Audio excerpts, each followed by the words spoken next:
to understand from all angles. Without taking too much time for the introduction, as I believe that the majority of you here already know about Thai, but in a nutshell, I'll just give it to you. And if anybody would like to me after or during the event, please feel free to do so. Organization that fosters entrepreneurship globally.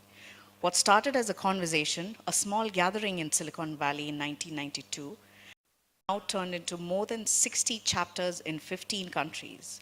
So how Thai functions is on 5 main pillars, namely mentoring, networking, education, funding, and incubation. While Thai has a global reach, we make sure each chapter gets to focus on the local ecosystem. There are some great programs which we run for all entrepreneurs here in the UAE. The mentorship program, extremely beneficial for companies that are looking for support from seasoned and successful entrepreneurs who help you navigate your startup journey better. The Thai University program, which just closed its part 1, where we selected an amazing winner from over 85 applicants, and he makes shoes out of plastic. Now we're mentoring him to compete at the global level for a prize of $50,000. I'm also excited to let you know that the Thai Women MENA program is officially launched, a fantastic program, 3rd year in running, and the applications are open and live across all our channels. So basically, if you look for Thai Dubai on Instagram, LinkedIn, YouTube, we're there as Thai Dubai everywhere. Thai Dubai is the Middle East chapter of Thai based in Dubai, Internet City, and has been around for almost 20 years now. The easiest way to be a part of this community and to get to know about our events and program is by liking us on any of our channels. Thai Facebook, Twitter, YouTube. We actually put our events even after the events over there, so in case you miss it, you can catch the sessions there. Moving on to the session for today, I'm more than pleased to introduce our moderator, our very own Piero Ricotti, our Italian mafia on the Thai Dubai board for several years. Piero is an Italian citizen resident in the UAE for almost 3 decades now. Educated in electronic engineering, his career started in the biomedical technical field and further evolved into the software area. Currently, Piero owns a company in Dubai, active in the ICT telecom sector, and his director in 3 other companies in different fields: automation, electrical engineering, explosion prevention. For over 10 years, president of the Italian Chamber of Commerce in the UAE, currently in the board and president's office. His association with Thai Dubai goes back to the very early days of the chapter's foundation. Piero, the stage is yours. Thank you. Difficult to move forward with such an introduction, but thank you all for being present today, and thank you to the board of Thai for giving me this opportunity to be a moderator today. And rarely an event was so much timely as today, because we just got published a few hours ago this from Ministry of Finance, let's say the structure of the new corporate tax. So today we have an opportunity to go back home with absolute news about what is going to happen into the near future. And Thai has brought here 2 speakers with tremendous background. Mr. Pankaj, he has really knowledge in taxation, accounting, and all what is finance, which is great. And similar, Mr. Mevan, especially on the legal angle, is going to be able to provide great contribution with his career and expertise. So let's start to the hot topic of corporate tax today, and I will give the floor to Mr. Pankaj. Thank you.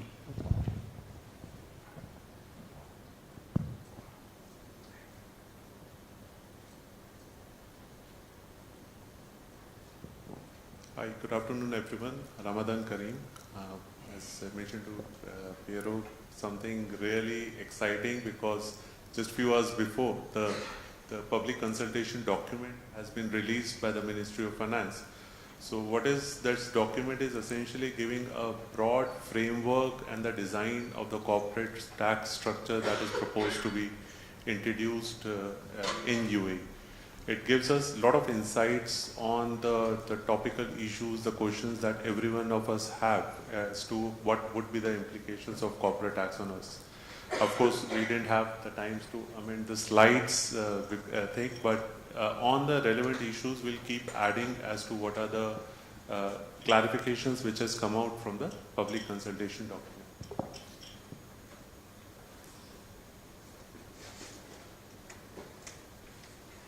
Okay.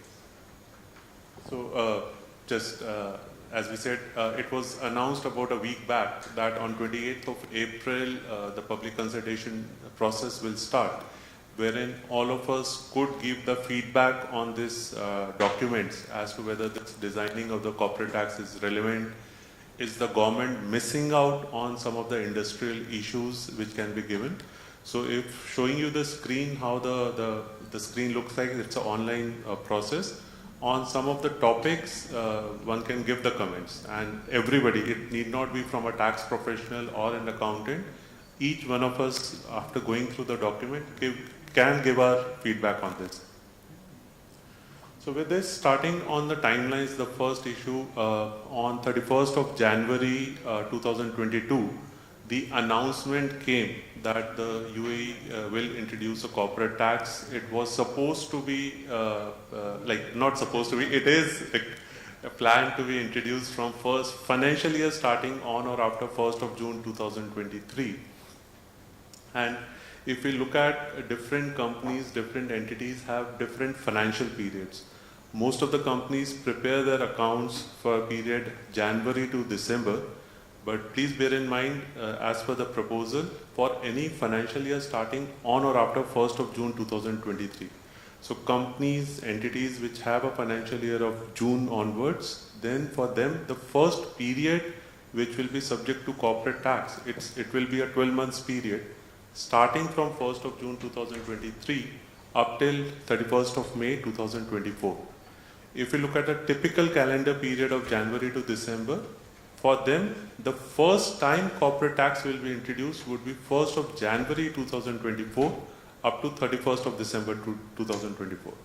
And similarly, companies, especially companies, if I can say, originating from India, because India has a April to March financial period. So companies which has starting a financial year starting from April, they are in a better positions because for them, the first financial year which will be subject to tax would start all the way from 1st of April 2024 and ending on 31st of March 2025.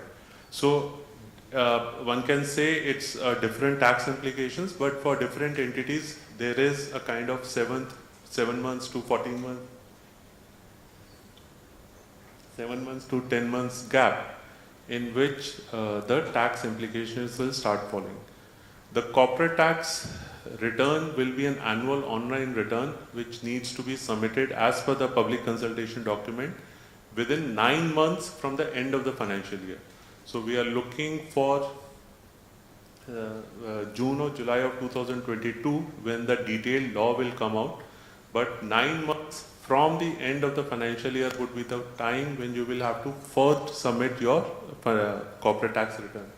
So we can easily say that entities have close to about 14 to 24 months to prepare for the corporate tax.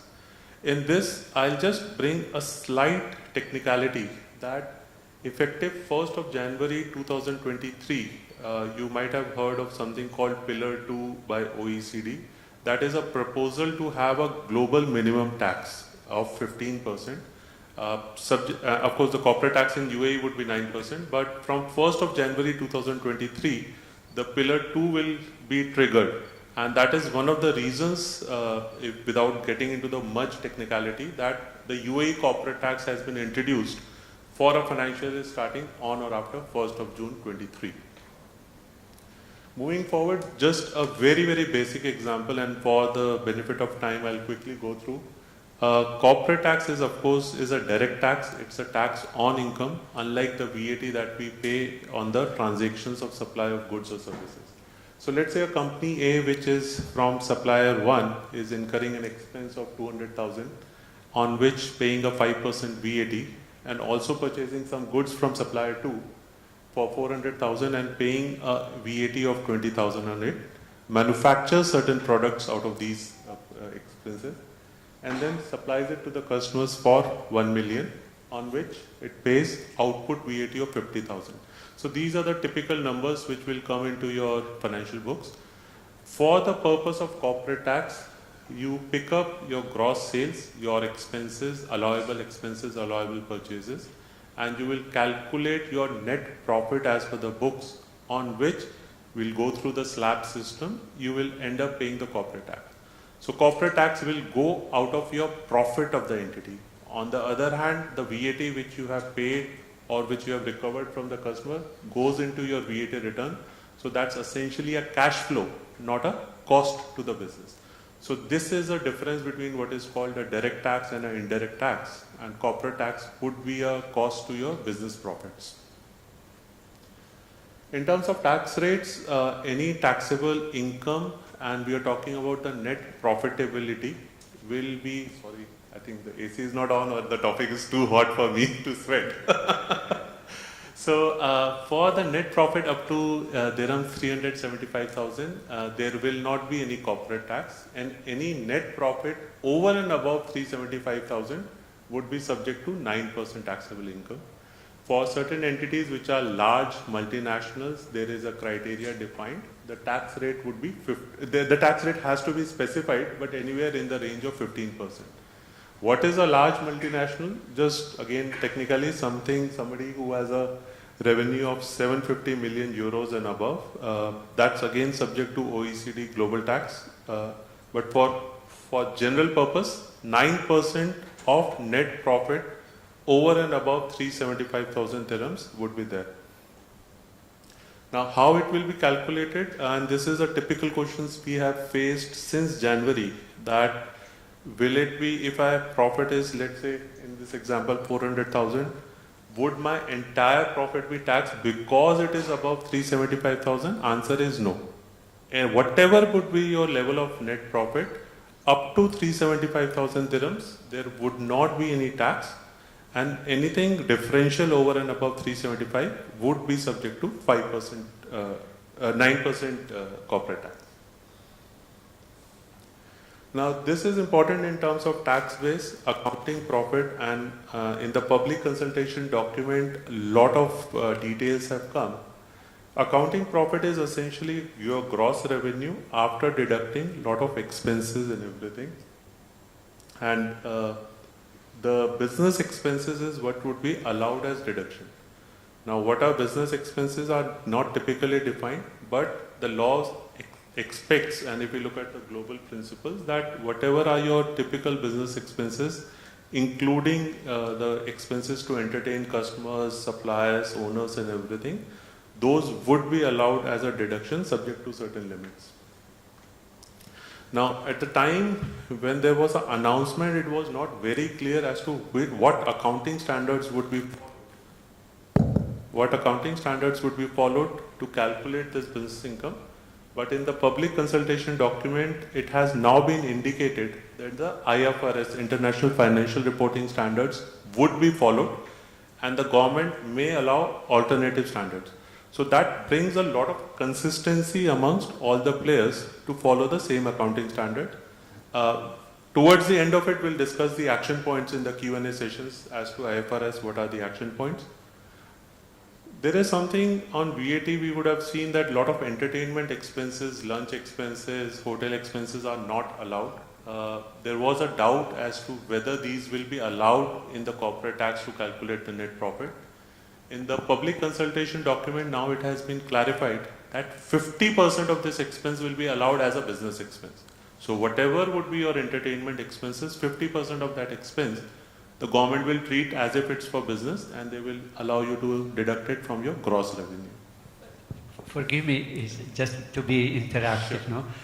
But in the profit of every legal entity, it is in fact what shows on the audited financial statement. Now, the audited financial statement becomes the driver of everything else. No?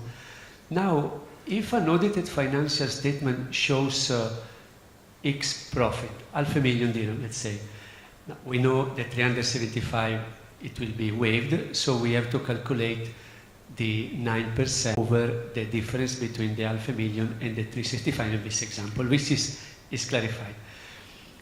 But if we are subsequently talking about half of the business expenses, then it becomes contradictory versus the audited financial statement, because a business owner might put on his own choice certain expenses related to the conducting the business, and he declared to his auditor, actually the auditor, they audit, the profit is X. But if then certain expenses already audited are treated only 50%, it becomes very difficult to manage, don't you think? In fact, that's the reason why the consultants like us would become important, because there would be an audited financial statement, and in a typical corporate tax return, then there is a kind of a calculations starting from the accounting profit as audited, and all these adjustment of 50% deductions, certain expenses not allowed, and arriving at the net taxable profit for the tax purposes. So while auditors would not question the entertainment expenses, and for the purpose of statutory accounts, 100% expense would be allowed. Only for the purpose of corporate tax calculation, there would be certain reconciliation adjustment that would be done every year. Thank you. That's right. Of course, it would be a complication, because Yes, I was thinking, yeah. this is my profit, then I have 9 months, which is very good because gives plenty of time for the auditing to come into the picture, and then you calculate 9% minus the 360, easy. But in this scenario, really it's a blessing for an organization like yours, because we will be like a double auditing, let's say. I hope so. I hope so. Thank you. Moving forward on this this topic of business expense, because this will become the core issue in terms of corporate tax. Another thing that in January up till now, a lot of companies are single owner companies, or you would have a set of people owning the company. And you will always have salaries given to the owners, because many of them may be on the employee visa. And one of the consistent point that we have heard is that, okay, because it is the profit of the individual, profit of the company which will be taxed, and individuals are outside the purview of tax, can I increase the salary that I show to the owner, which becomes a business expense, and hence the net profitability of the business will go down. There was no clarity earlier, but in the public consultation document, there is a mention of what is a connected person. So an owner will be treated as a connected person, and any transaction between the entity and the connected person has to go through what is called a transfer pricing benchmarking. So you'll have to now do a study to say that, okay, this salary which I'm paying to the owner is something as per the market standards, and in any other third party, instead of being the owner, if I would have engaged a similar person with the same skill set, would I have paid the same amount as a salary to this third person? That now becomes a lot of complications, because now drawing out even not just an exorbitant salary with the intention to reduce the corporate tax profit, but even a normal salary that we used to draw from our businesses would be possibly subject to the transfer pricing regulations. So it's kind of an additional process and expense of a consultant that the entities might have to incur to justify the salary paid to the owner. Similarly, coming to the business expense, the last part kind of interlinking with the public consultation document. So business owners generally, of course, invest share capital to run the business. And then there are multiple ways to finance the business, including by giving way of loans and interest-bearing loans. So you derive interest, which is otherwise an expense for the businesses. At the same time, interest income in the hands of the individual is not subject to corporate tax. So again, the question comes that while as the business owner, can I give an interest let's say hypothetically at a 100% interest rate or an exorbitant rate of 30 or 40% interest rate, that again the public consultation document proposes would either be subject to a market with third-party benchmarking as transfer pricing, or there would be certain capping up to a 30% expense, that any interest over and above 30% would not be allowed as a business expense. So a lot of calculations process and the comparatives will start coming in corporate tax, whether it's a full-scale multinational or even small businesses earning, of course, more than 375,000 dirhams. Moving. So commission and bonus, again subject to given to an individual as a third party, like a normal who's not connected to the business in terms of ownerships or relations to the owner, for the employees would be allowed as a business expense. Now in terms of scope, of course we have talked a lot detail. The document of course says that all businesses, all UAE businesses and commercial activities would be subject to corporate tax. Now here we kind of, let's say, categorize between legal person and natural person. For a legal person, whether in terms of one-man company or a company, LLC, whether in free zone or outside free zone, all activities undertaken by a legal entity would be subject to corporate tax. There are certain exclusions for free zone. Please bear with us for another slide. But as a legal entity, any activity which is undertaking, whether or not it is mentioned on the license. To give you a very, very simple example, as a legal entity, my business is to provide consultation services. But if I'm selling or scrapping out the laptops or the IT and the furniture, and the income generated from the sale of scrap, that would also be treated as business income to calculate the corporate tax. I cannot say that this is not my core business, and hence this income should be excluded. That would not be the case. All activities conducted would be subject to corporate tax. However, when it comes to the individuals, the documents and the earlier FAQs says that individual's income would be subject to corporate tax only if the activity which is being undertaken by the individual they already have, or by law they are required to have a permit or a license to conduct this activity, including a freelancer's visa. If a person is on a freelancer permit and then earning income, those would be subject to corporate tax. What is not subject to corporate tax in the individual?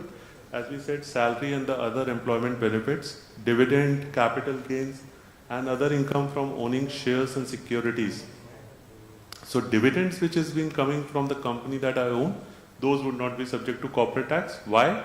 Because dividend comes from the net profit of the company, which would have already been subjected to tax. And of course, as we discussed about an interest example, interest and other income from financial loans and everything earned by the individual would not be subject to corporate tax. Now, as we said, one issue which is still not clear from the public consultation document, if you look into the VAT law, the directorship fee that an individual earns from a non-owned business, from a third-party business, if we are appointed, VAT is very clear that the individual has to register for VAT and pay VAT on the directorship fee that they earn, subject to, of course, the thresholds.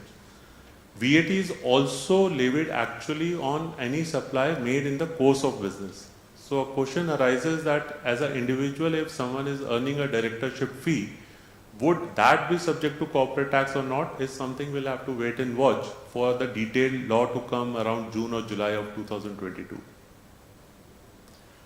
In terms of real estate sector, just some of the specific sectors, there are clarifications given that any activity relating to real estate, whether it's terms of development, management of the real estate, everything would be subject to corporate tax. There is no specific exclusion. The only thing which is excluded is the investment in real estate by the individual. That would not be subject to corporate tax. Now the word here was investment, so if I just kind of put out all the bullets. Now, one of the questions was there that in the original FAQ, it was only the investment which was not subject to tax. So, if I invest and I sell the property and make a profit, was that only excluded? But thankfully, the public consultation document today has clarified that the rental income from the real estate would also not be subject to corporate tax by the individual, the rental income by the individual. So these questions basically becomes irrelevant, so I'm just running through the slides. Oil and gas, if you allow, I'll skip for the purpose of time and the further Q&A. Banking sector, same. This we have already covered. Now, tax losses is again a slightly technical topic that entities may incur a tax loss in a particular financial year. And now with the corporate tax coming, especially for startups or the companies which have a long gestation period, a question arises, why during the period if I have incurred higher expenses, no tax was paid? But of course in the subsequent year our expenses will go down, our income will increase. So tax losses are allowed to be carried forward. In the public consultation document, it has been clarified that it will be allowed to be carried forward for an indefinite period. So if you have a tax loss, it will continue to be thing. The only two conditions is the ownership structure of the company should not change significantly. 50% of the owners should remain the same in all the years for you to carry forward the tax loss. So that's one of the conditions. But basically speaking, your losses will be carried forward. However, the issue that comes is because we are talking about corporate tax to be introduced for the financial year on or after 1st of June 2023. If, let's say, you are doing a startup today in 2022, purchasing all the laptops, purchasing all the furnitures, if you are setting up a manufacturing entity and incurring all the capital expenditure, so expenditure incurred before the corporate tax triggers in would not be allowed as an expense. Possibly would not be allowed as an expense. The public consultation document is also silent on that.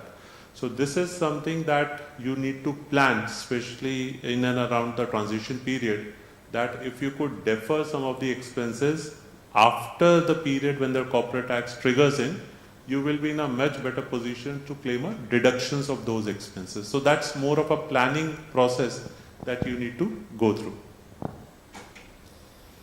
Free zones, the main issue. What was clarified was that whatever, of course, the free zone businesses would be covered by corporate tax. They need to register, they need to also submit the corporate tax returns and everything. But initially in January 2022, Ministry of Finance said that whatever are the tax incentives which are being currently offered to the free zone entities, they would be honored subject to the two conditions that the free zone entities meet with all the regulatory environment, regulatory conditions, and they do not conduct business with the mainland UAE. In the public consultation document, a lot of clarity or a lot of scenarios have been given as to when the tax would be payable or would not be payable. So we'll go through it.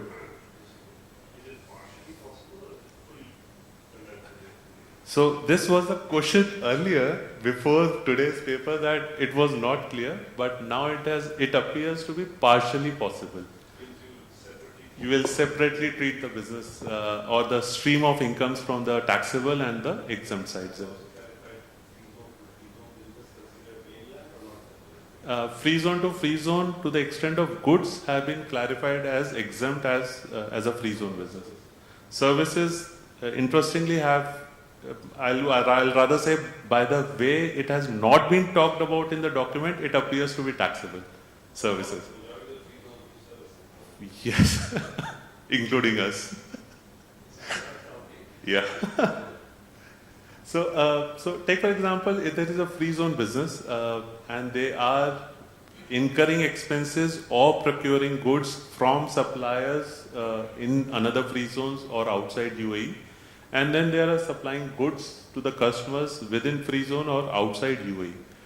And similarly, they can also have customers in the mainland, and this free zone business may also be procuring from the mainland, whether in terms of goods or services. Now it's not been given in the slide, so please now carefully listen to me all the one by one scenarios.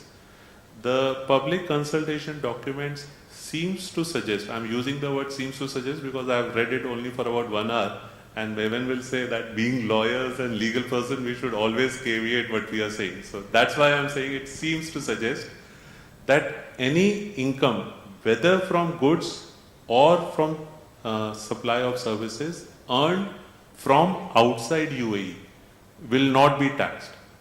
So essentially your exports business, whether of services or of goods, will be outside the corporate tax regime. To the extent of goods, if you are supplying the goods to another free zone, that will also, the trading of goods to another free zone would also not be subject to corporate tax. To the extent of supply of goods from VAT designated zone, because some of the free zones are also VAT designated zones. So supply of goods from a VAT designated zone to the customers in the mainland, that will also not be subject to corporate tax, because that would be treated as import by the mainland customer. This is what the public consultation document suggests. So that in a way is a very great advantage. Please bear in mind that now what we can have, even though it's a live telecast, but since it's a closed group, I would put it this way, that if I'm today purchasing certain goods at 100 directly from an overseas supplier, so my cost becomes 100. But if I install a free zone company in between, purchase it at 100, and this free zone company in turns sells it at 150 to the mainland company, my deductible expense in the mainland company would increase by 50%. So one has to do a proper structuring and planning, of course, within the framework of law, to see how this free zone provisions could be benefited by having a free zone company. But as PK has asked, when it comes to services, except when I'm providing services to the overseas customer, all other supply of services, whether within free zone, within designated zone, or to the mainland customers, the public consultation document is silent, so we are assuming that supply of services would be subject to corporate tax.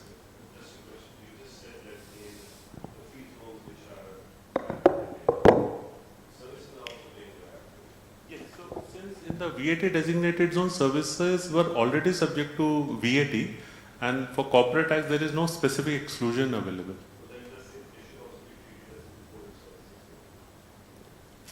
So import of goods, because for free zones or a designated zone for custom purposes are treated as outside UAE, so the entire mechanism of movement of goods from free zone to mainland is actually monitored by customs. So beautifully, the tax authority have used that system for what is called reverse charge in VAT when it comes to goods.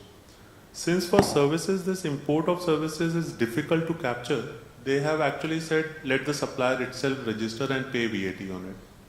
So that's the reason free zone supply of services from free zone to mainland is the supplier is liable to tax.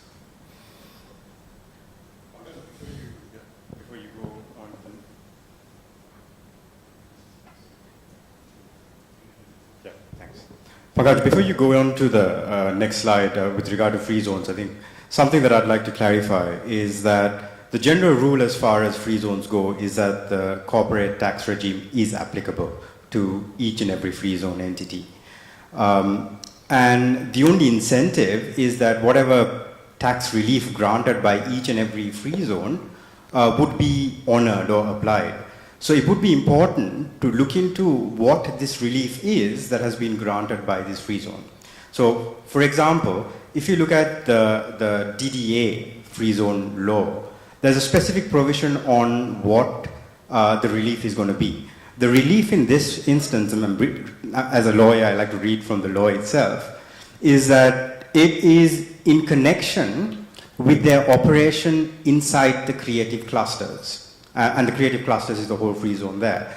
So your incentive of not having to pay tax would be limited, arguably, to your operations within the zone. So there may be further limitations on this issue that we'll have to go into and look into, because I think operations of free zones are not policed very well right now. They're quite laxed, other than the free zones that have a border, like DAVSA or JAVSA. A lot of people sit in the free zone, do business in the free zone, on mainland rather. So that's something that would have to be looked into as well. Thank you, ma'am. So I think with this, I'll just make the last point and we can start the Q&A because otherwise it will take a lot of time. So compared to the last slide, this was the question that you said, whether it would be the entire free zone entity would be subject or a proportionate was the issue before the document, but now it's clear that each stream of income, whether it is exempt from corporate tax or whether it is taxable for free zone companies, they will have to calculate. But what becomes more important out of this proportionate income stream is your allocation of expenses. Because now you'll have to allocate the expenses to your each stream of income, especially the common expenses, let's say the license fee, your salaries of the employees who are working for both the businesses. What would be or what should be the basis of allocation? Either the law will specify when it comes around June or July this year, or we'll have to then apply the accounting logics to do the allocations. I think with this, I'll pause here for the slides and we'll open the Q&A sessions and the panel discussions. And if time permits, we'll take up the balance legs. Thank you so much to both of you for the perfect presentation. We are really becoming loaded with a lot of information to bring home. Thank you so much. Let's open then to the floor, and so we become more interactive because it's important to serve you first. So any questions somebody wants to ask following this presentation? Please. Yeah. You might, the mic can be provided by the team.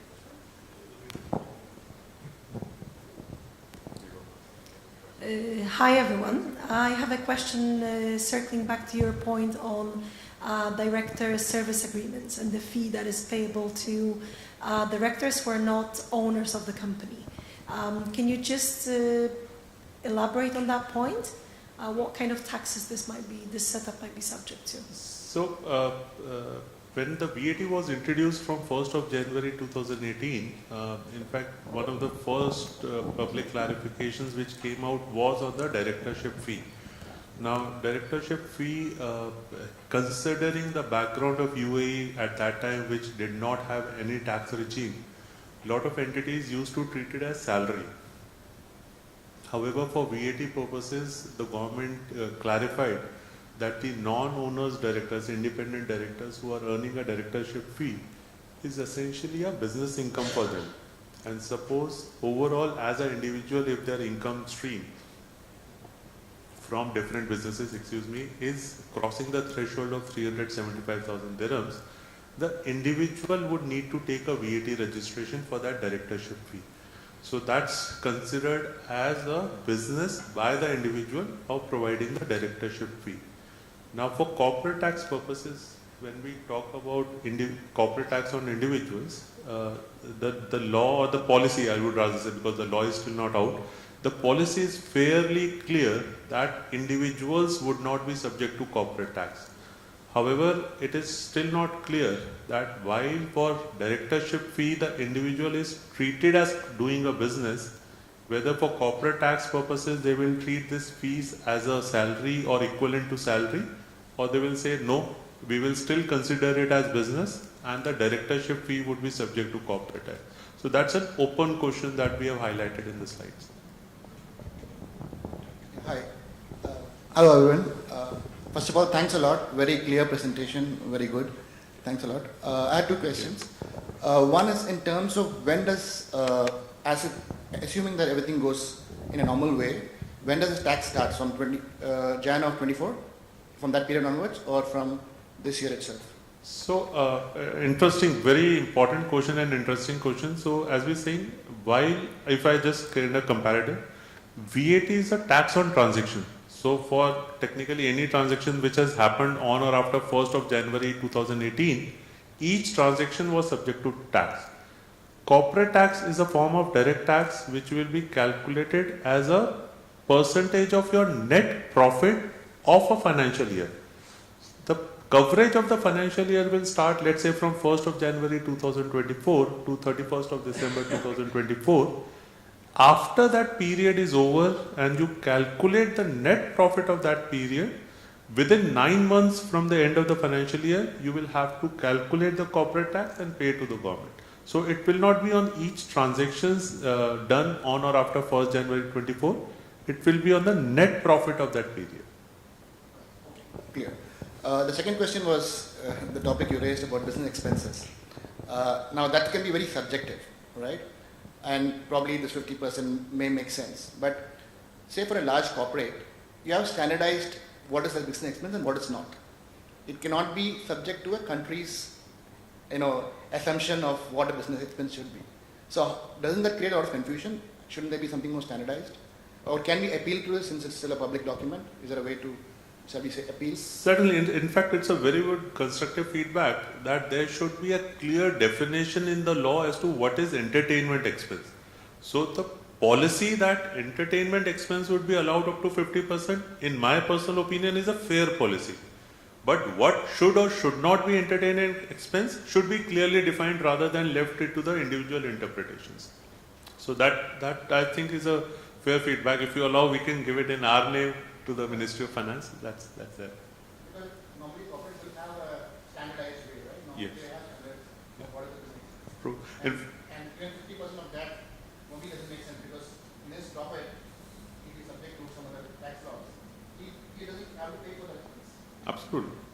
So I'll give you a very interesting example, and suppose like tax is not new to all the countries and there is a huge amount of tax litigations in the past in different countries. So let's say I'll give a very basic example. As a consulting firm, if I'm taking out my team for what is called offsite and I'm conducting a 2 days offsite, entertain, have dinners, have lunch, stay in our hotels and everything, that would typically be considered as an entertainment expense. All I need to do is having a corporate tax presentation between those 2 days and I will convert it into a training session and the entire expense would be allowed. So depending how the law is structured, of course, all these things will start cropping up. There was a point in which you talked about the net VAT payable, correct? If you had a slide. Yes. So, when you do the calculation of creating, then you're paying net VAT. So positively, the company is actually paying out a part of the VAT, correct? Why is that not considered an expense? So because it's a very again interesting question. If you allow me to quickly go through that slide, to go all the way.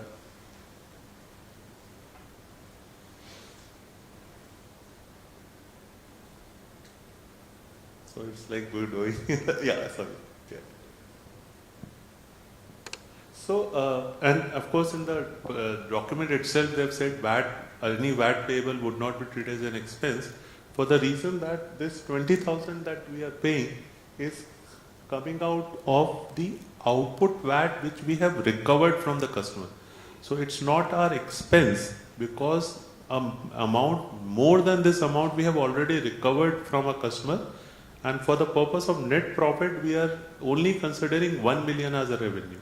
So that's why the differential VAT is always excluded from the net profit calculation, because sales would be only the invoice value pre-VAT value. So if I just like kind of take it here, so sales will only be 1 million, not 1,050,000. Obviously, in this example, you are referring to purchase and sale, but for the city calculation, there will be the general expenses as well. Yes. So this was only to kind of differentiate between direct and indirect. Lot of general expenses, overhead expenses, everything would be allowed. Great. Okay, so while the VAT is a direct tax, right? VAT is an indirect tax. Yeah, I mean you pay it directly when you expense it, and now the corporate tax is something that's coming on the net profit, right? Are we expecting to have an increase in prices, and how to calculate that for a company, because it's going to be on the profit margin, right? Which is different from a company to another. This is my meaning. In VAT it's clear what's the percentage. Now here, what are we looking at, and how companies are going to calculate that, because it's going to eat up from the profit at the end. before I answer it sincerely, I have a habit of making a small joke. So I'm not an economist. So what you are asking is more of an economy thing. But if I answer it as per my understanding, if you see when the corporate tax was announced on January 2022, almost 2 or 3 days after there were news that government is considering reducing the other administrative fee like license fee and all to kind of compensate on that. So as an economy, just because the corporate tax has been introduced, the prices should increase there is no direct correlation, because as we said, corporate tax is a part of your profit that you give to the government. If I can say, it's a cost of doing business. It's nothing to do with the pricing of the products or the pricing of the services. Now, if your other overheads like the license fee and all will reduce, I don't see a need to increase the prices. It's all about the business intention, whether they still want to make the same absolute amount of profit by increasing the prices. But as an economics, I don't see there is a need to increase the prices, or we will see any increase in prices because of corporate tax. Should not be happening. But a company who's doing the same amount of, let's say, profit and cost in 2 financial years before and after, their net profit is going to go down. Absolutely. Absolutely. So they will logically compensate that somewhere. See, that's right? where I said, especially if you're like. This is why, if you allow me a quick intervention, in worldwide, when we benchmark a company performance, we always look about the EBITDA, so earning before taxes and depreciation, because taxation might country jurisdiction to jurisdiction might change, but if you want to benchmark the performance, you look before. Yeah, I understand the EBITDA, but still, as a net figure, Yes. companies will do less profit compared year on year. fair point. And I'm not sure if what you're saying that the government is reducing their fee would be actually compensating that.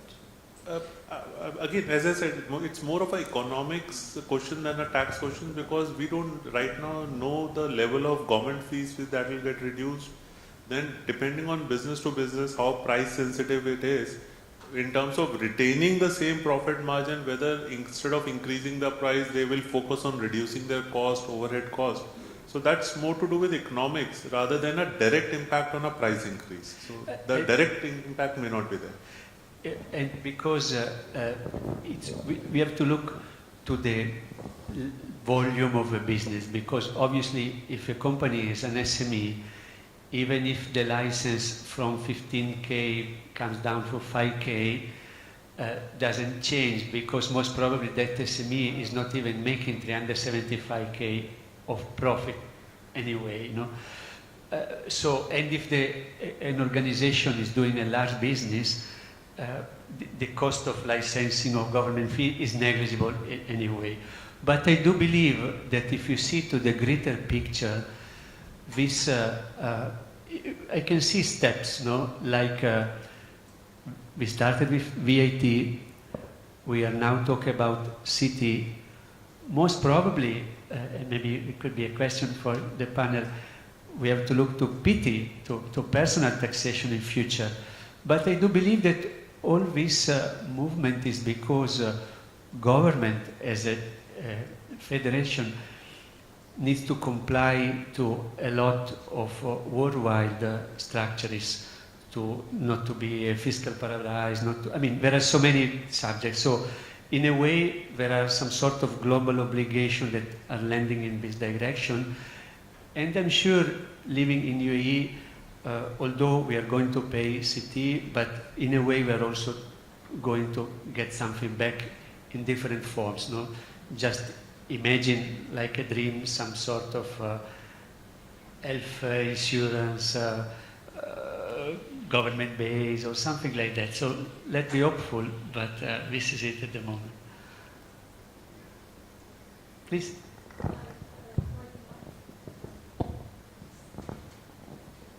So I have one more question. You did mention about selling outside the UAE.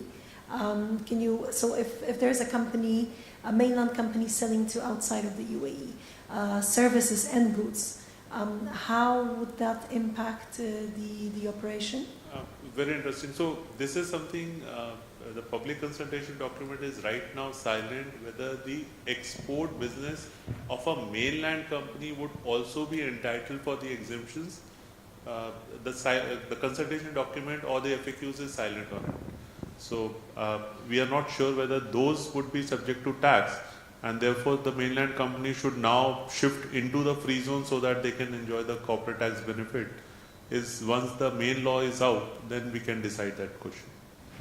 But if I can say, looking on international, most likely a mainland company in such a situation will fall into CT, whereas a free zone company will not fall. Of course, we have to see the law first, but as a feeling. We have one gentleman and then we come. Sorry, I have two questions. One, what you mentioned initially is there is no tax, capital gain tax and dividend on an individual. But what if there's an investment within the company, with another company, and you're selling and there's a capital gains and the dividend from company B where you've invested coming back to company A, is that taxable? So to the extent of dividend, it would not be subject to corporate tax between the companies. In terms of capital gain, there is a whole list of criteria which have been defined, the qualifying shareholding, that we did not have time to go through once this document is out. But capital gains for a company when it is holding shares in another subsidiary would be treated separately. So even if it's holding, let's say, in a public sector company, yeah. would and once you're selling, like example, let's say as a company I've invested in Diva, and if I'm selling it after a couple of years with the capital gain tax, would that be applicable? I honestly do not have a correct answer to it because I have not had the time to read through it as of now. But if you allow separately, once we read through the documents, we can circulate some of the bullet points. Sure. The second question would be is what if the company based out of Dubai mainly also has a subsidiary outside, example, let's say in EU, and we're paying that taxation in EU, what's the dual taxation strategy are they going to be looking here? So let's say you paid 40% tax in EU wherever we are on the income generated out of that company. But then when we're transferring the funds back to the mainland Dubai company, would that be taxed? Because if you already paid tax there, so it's like a dual taxation, how is that going to be treated? So I'll explain the question for the general audience. Yeah. So let's say I'm a UAE company and I am having a, let's say, a net profit of 1 million. And then I have a subsidiary in European Union which has a net profit of, let's say, 2 million. And on this 2 million, hypothetically in Europe, we have paid 40% corporate tax. Now this 2 million, I want to bring it back to the UAE. And the question is whether the UAE company, when it's bringing back the money, would be subject to UAE corporate tax or not.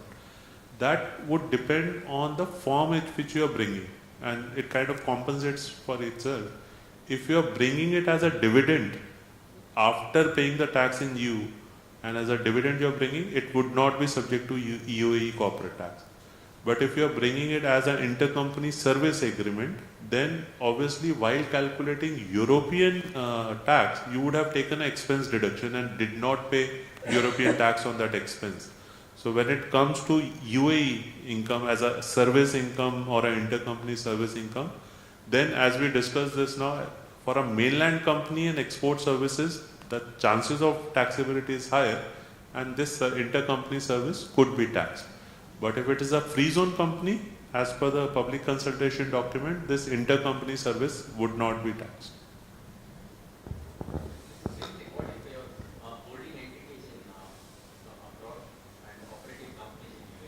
So that would anyway be subject to transfer pricing, third-party benchmarking.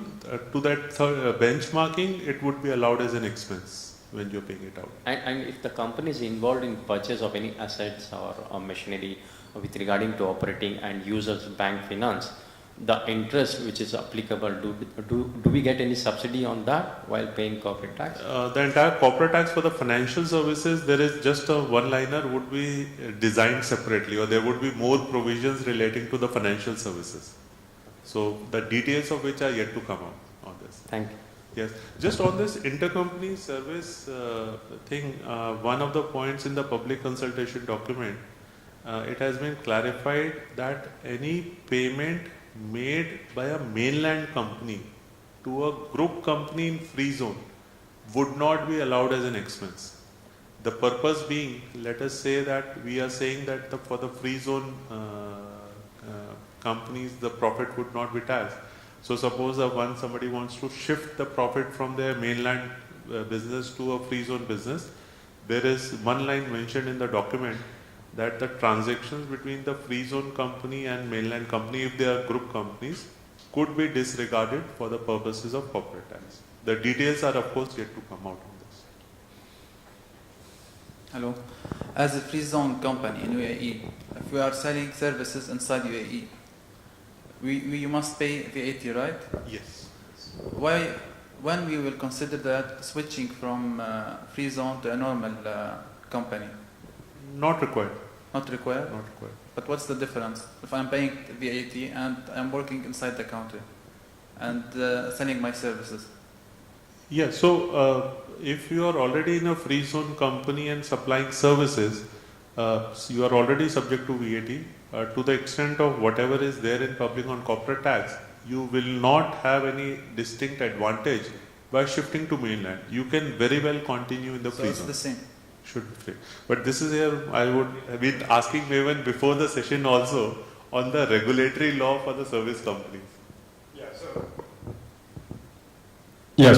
Sorry.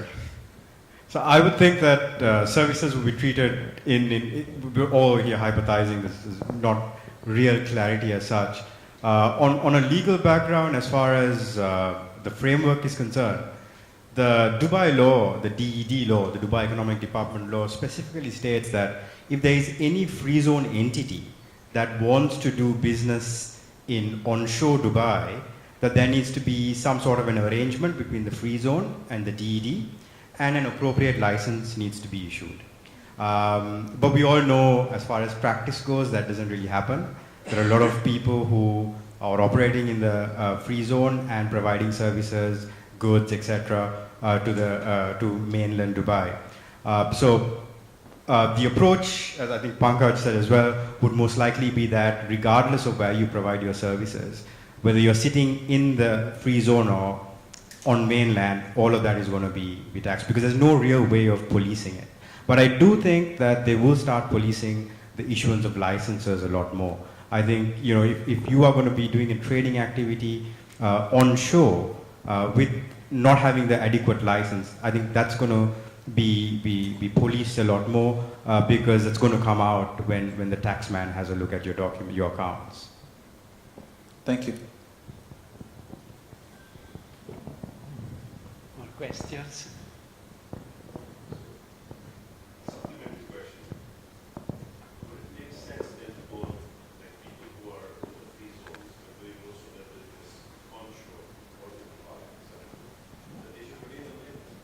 Yeah, absolutely. And I think the mechanism, the framework has changed where, you know, you can have 100% foreign ownership in onshore as well. And I think part of the reason for that was to try and segregate, you know, as to why everyone is going to the free zones and doing and incorporating the entities, when possibly the benefit now is not as great as one would have expected before. Also, you know, a lot of the companies here do business where there's part product, part services on top, like things like software licenses, things like what is built in, like for example, you build a hardware, and now that proportion is very difficult for the authorities to police, and in most cases for people who are building it to kind of price. How do you do that? So if I want to play the game, I can say, hey, the hardware is 20%, but the software developed costs 90%, for example. How do you? That's probably what a lot of people will do, but I believe that, or I presume that the legislation will be somewhat clear. If it's not clear, the person administering the legislation will probably draw a line and say this is all that you can, as far as you can go. Or the opposite. My feeling. If I can jump feeling into would be this the topic, opposite. like You're going to be the guide. You know, you'll be guiding people to do that. So. I hope so.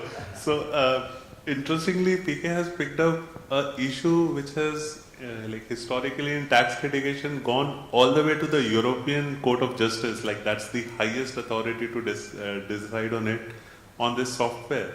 So a company's attributing the value, because for VAT also there is a difference in taxation. Company attributing a portion to the software cost and certain things on the installation cost. At least in the VAT there is something called a single supply or multiple supply, and court said we need to decide what is the principal element, and if the principal element is the goods, without which service is just incidental, small installation and all, so the entire supply would be treated as that of goods, or vice versa. Suppose supply is made, so like say tax advisory is essentially a service. The fact that I give a tax advice on a piece of paper does not make it as a supply of goods that I'm supplying you a tax advice on paper. It's still in the nature of services. So those kind of disputes are likely to arise, and even definition of goods by themselves. Yes, like true. a Cisco router also has a software license. Yes. So how do you differentiate? Absolutely. You know, Spot on. But to me, it is good that the border, let's say, between free zone and mainland has become gray a little bit, because we all came here attracted by the free zone. We had 20 years of good business, and in my opinion, I am happy that also I have free zone company, so I am happy that free zone company also pay corporate tax, because I feel less guilty to do business in mainland also, no? So I think it's better, because if there was no corporate tax for a free zone company, then you are absolutely restricted to do 100% free zone activity, which is almost not possible. Yeah, true. And I also think that, more care would have to be placed on your underlying contractual agreements that you enter into. The terminology used, especially when it's products which mixed with services and goods, your constitutional documents, your articles of association as to how things are operated. I was involved in a case once where this particular entity classified itself as a charity, and therefore it was a much lower rate in that jurisdiction. It went up to all the levels of court, went up to the Supreme Court, and the deciding factor was a particular clause in the Articles of Association of that company, which said that the underlying shareholders can unanimously decide what they do with the profit. And that alone converted this entity, which was known for many, many years as a charity, to a non-charitable entity, requiring them to pay, taxes for many years past as well. So I think a lot more care would need to be met as far as making sure that your documents are in order, especially the contractual documents where you enter into business. Any closing? Yeah, we can close with one last I'll question. just make one small observation. Of course, there is always the moment we hear of tax. The next question is how to prevent, how to save, how to reduce the tax. Tax is essentially a cost of doing business. Of course, within the framework of law, plan for the tax optimization, but don't treat it tax as is unnecessary cost. It's just a cost of doing business, and plan it within the framework of law. There are a lot of opportunities to optimize the tax. And if this also, this money, this inflow, which will go to government, already we have excellent services, but if it can also come back to us in a way, for example, this maybe I'm going out of the line of the session, but a comment, I am a European. In Europe, Italy, healthcare is totally free, zero. Now here I am 61 years old. One day I call a big insurer, and I said, what I should pay for health insurance? I have no diseases, no previous. He told me, you want grade A? Give me 45K per year, it's fine. And with your wife, 90K. So now imagine that one day all this get government, then I will very happy to pay not only corporate tax but also personal tax, no? Because you pay, you get back, no? And imagine, I give you one of my idea. When you talk to insurance, they tell you, how many people your company? Because if you have 10, 20, 30, you get a better plan. Now imagine that all Dubai goes to an insurance and telling, I am the ruler, I have 3 million people, how much is the rate? No? It will be fantastically low, no? In place of very small groups, no? 3, 5, 10, no? We go 3 million, no? Give me the best rate, no? We leave to another session. I don't know if I should let Sanjay respond to that. The insurance companies might not like that idea. The insurance companies might not like that idea. No, let remain on this subject. Any more question, or maybe one last question on corporate tax? Looks like everybody is very clear. I can see one end.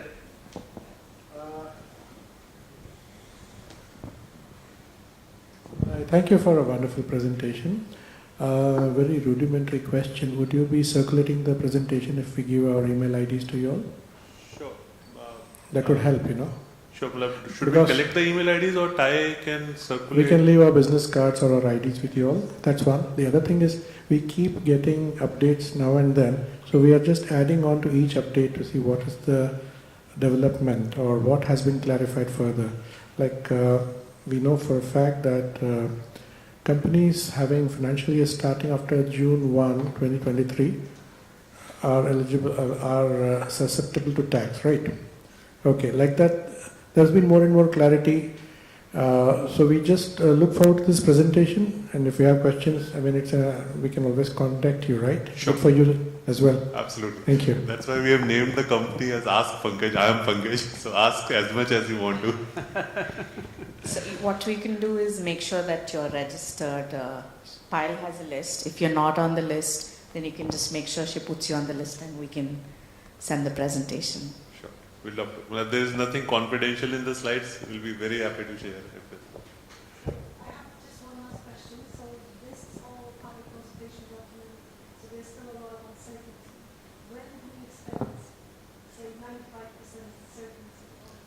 So, as per the original announcement by the ministry, so you wanted to take? I thought it was June or July what I last heard as far as the law coming out.